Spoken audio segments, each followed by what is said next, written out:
Welcome to Alvin Alex garden சேனலுக்கு உங்களை அன்புடன் அழைக்கிறேன். இன்றைக்கி நம்ம என்ன பார்க்க போகிறோம் அப்படின்னா டர்னிப்பு பொரியல் பண்ண போகிறேன். இன்றைக்கி இது எப்படி பொரியல் பண்ணுறதுங்கிறத இன்றைக்கி காட்ட போகிறேன். டர்னிப்பு பொரியல். இதை காயை சீவி எடுத்துக்குவோம். தோல் சீவி எடுத்துக்குவோம்.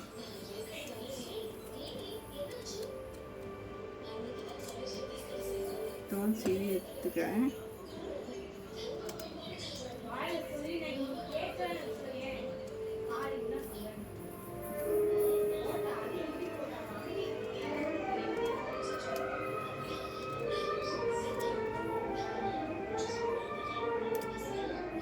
இது ஏற்கனவே வாங்கிட்டு வந்த காய்கறியில் நான் ஒரு வாரத்து காய்கறியில் காட்டியிருந்தேன். இந்த டர்னிப்பு வாங்கியிருந்ததை இன்றைக்கி நான் வைக்கிறேன். இதை தோல் சீவியாச்சு. அடுத்து நம்ம இதை ஒரு சீவி எடுத்துக்க போகிறோம். ஒரு பிளேட் வச்சுக்குவோம்.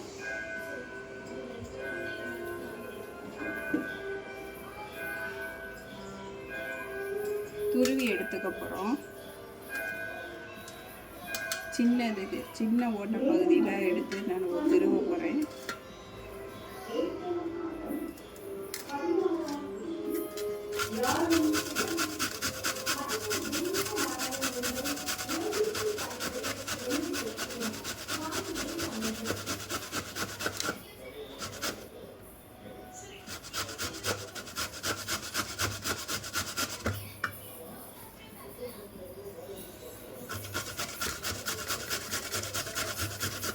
துருவுறதுக்கு ரொம்ப ஈஸியாக வருது. கேரட் பீட்ரூட்டு துருவுற மாதிரியே தான் அதுவும்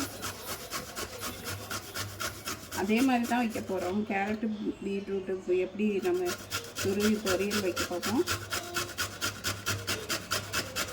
அதே மாதிரி தான் இதையும் துருவி எடுத்து வெங்காயம், பச்சை மிளகாய் தாளித்து விட்டு கருவேப்பிலை போட்டு தாளித்து இந்த காயை அள்ளி போட்டு நம்ம கொஞ்சம் நேரம் வேக விட்டோம் அப்படின்னா வெந்துடும். அப்படியே எடுத்து பொரியல் சாப்பிட முடியாது. சாப்பாடோட கூட்டிகிட்டு சாப்பிட்றதுக்கு இது ரொம்ப நல்லா இருக்கும்.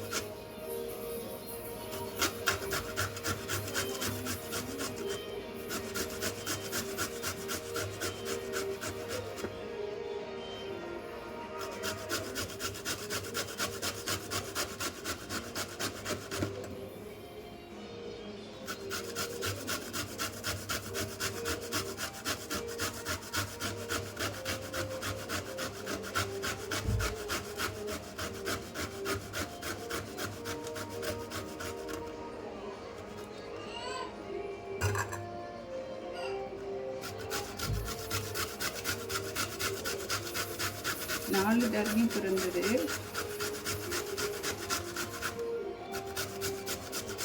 அவ்வளோதான். இது கடைசியில் துருவிக்கிட்டு இருக்கிறேன்.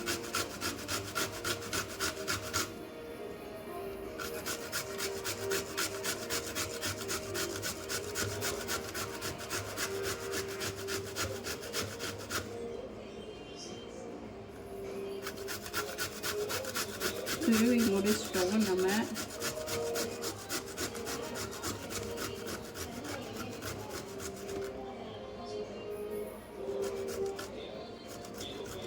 திருவி பிடிச்சிட்டோம். இனி நம்ம இதை பொரியல் பண்ணுவோம். பொரியல் பண்ணுறதுக்கு அடுப்புக்கு போவோம். அடுப்பில் போய் காட்டுறேன் எப்படி பொரியல் பண்ணுறது என்ன ஏதுங்கிறத அடுப்பில் காட்டுறேன். அடுப்பில் ஒரு வடைச்சட்டி வைக்கிறோம். வச்சு இதில் ஒரு வடைச்சட்டியை ஆன் பண்ணுறோம்.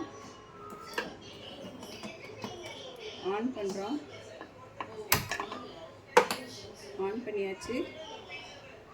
இதில் நம்ம எண்ணெய் ஊற்ற போகிறோம். சட்டி காயணும், சூடாகட்டும்.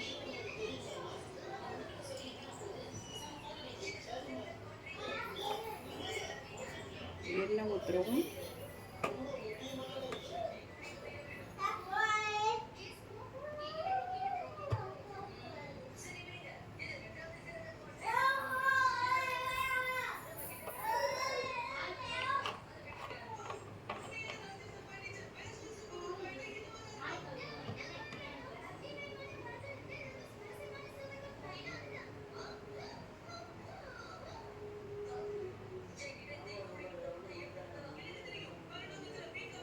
எண்ணெய் ஊற்றிட்டேன்.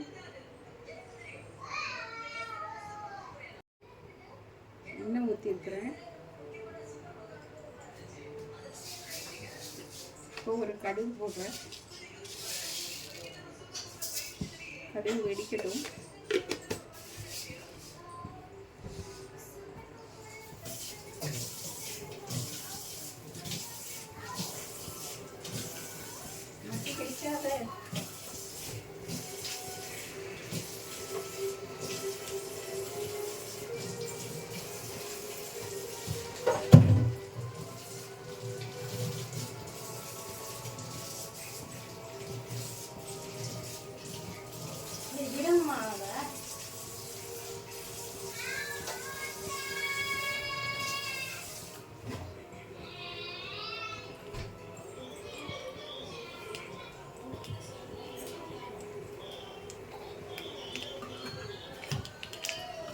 அதுக்குள்ள நான் வெங்காயம் பச்சை மிளகாய் ரெடி பண்ணிக்கிறேன். கடுகு வெடிக்குது.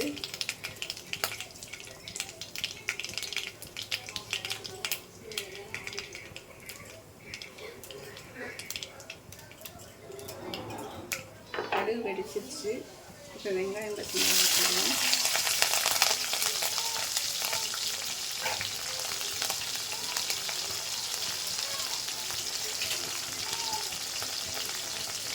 இது கொஞ்சம் வதங்கட்டும். பச்சை மிளகாயும் வெங்காயமும் கொஞ்சம் வதங்கட்டும்.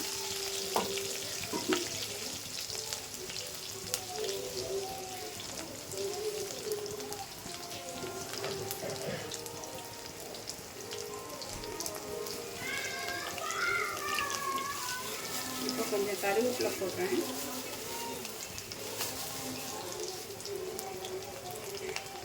கொஞ்சம் கருவேப்பிலை போடுறேன்.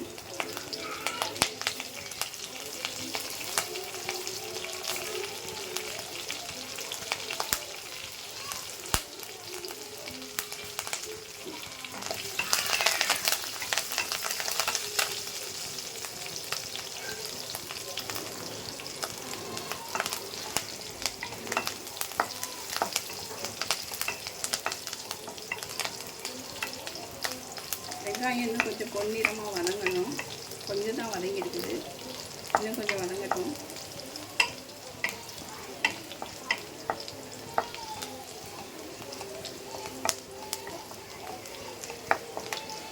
இப்போ தேவையான அளவு உப்பை கூட போட்டுக்கலாம். நம்ம காய் அளவுக்கு தேவையான உப்பை போட்டு வதங்க விட்டோம்னா கொஞ்சம் கூட கொஞ்சம் நல்லா வதங்கிடும். வெங்காயம் கொஞ்சம் உப்பு போடுவோம். அந்த காய்க்கு தக்கன உப்பை போடுவோம். உப்பு போட்டேன். இல்லையே நான்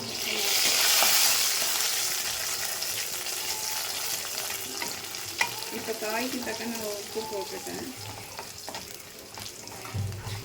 வெங்காயமும் நல்லா வதங்கி வந்துடுச்சு. நம்ம தேவையான அளவுக்கு வெங்காயம் வதங்கி வந்துடுச்சு. இப்போ நம்ம திருவி வச்சுருக்கோம்ல இந்த காயை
அவ்வளோதான், டர்னிப்பு பொரியல் ரெடி ஆயிடுச்சு. இதுதான் டர்னிப்பு பொரியல். இந்த வீடியோ பார்த்தவங்களுக்கெல்லாம் என்னோட நன்றியை தெரிவிச்சுக்கிறேன். இந்த பாருங்கள், இதுதான் டர்னி பொரியல். இதை மாதிரி நீங்களும் இதை மாதிரி செஞ்சு பாருங்கள். டர்னி பொரியல் ரொம்ப ஈஸியாக செஞ்சிடலாம். இதுதான் டர்னி பொரியல். செஞ்சு உங்கள் வீட்லேயும் செஞ்சு பார்த்து நல்லா இருந்தால் நல்லா இல்லையான்னு கமெண்ட்டில் சொல்லுங்கள். ஷேர் பண்ணுங்கள், லைக் பண்ணுங்கள், சப்ஸ்கிரைப் பண்ணுங்கள். Thank you. Bye bye. see you.